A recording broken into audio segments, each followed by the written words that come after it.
Une épaisse et noire fumée couvre la cité. Le soleil paraît au travers comme un disque sans rayon. C'est au milieu de ce jour incomplet que s'agitent sans cesse 300 000 créatures humaines. C'est au milieu de ce cloaque infect que le plus grand fleuve de l'industrie humaine prend sa source et va féconder l'univers. De cet égout immonde, l'or pur s'écoule. C'est là que l'esprit humain se perfectionne et s'abrutit, que la civilisation produit ses merveilles et que l'homme civilisé redevient presque sauvage. C'est ainsi qu'Alexis de Tocqueville décrit Manchester en 1835.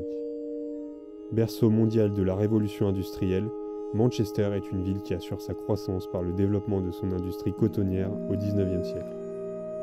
Afin de poursuivre son expansion effrénée et concurrencer son voisin Liverpool, Manchester lance en 1887 le chantier du plus grand canal de tous les temps, afin de relier la ville à la mer d'Irlande en passant par l'estuaire de la Mersey, le Manchester Chip Canal.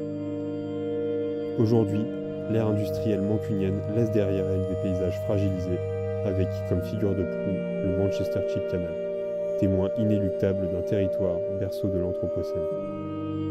Les acteurs privés ayant la main mise sur tous les espaces stratégiques des berges du canal ont relégué vers les terres les villages bucoliques d'autrefois, privés de leur paysage fluvial d'antan.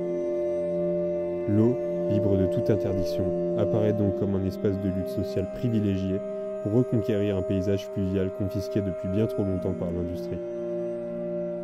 La plateforme flottante, imaginée comme un objet militant pour le climat, voguera dans les eaux du Manchester Chip Canal et s'amarrera ponctuellement sur les quelques accès publics ouverts sur le canal. Le temps d'un marché local, d'une action caritative ou d'un débat sur le climat, l'édifice redonnera vie au paysage confisqué par l'industrie.